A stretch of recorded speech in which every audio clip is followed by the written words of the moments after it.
and welcome back to another video. And today we're going to be looking into the mode function. The mode function allows you the ability to identify the value that appears the most in a set of values. So what we have here is a column with numerous different values, and what I'm going to do to use the mode function is simply do equals and then mode, and then we'll use this one here. We'll then select our range of data,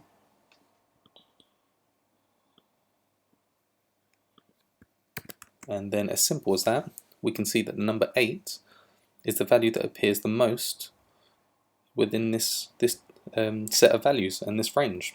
So yeah, very useful if you've got a list and you want to identify the most common value, and great to use from a statistics perspective. Thank you for watching. If you like this video, please like and subscribe, and I'll catch you in the next one.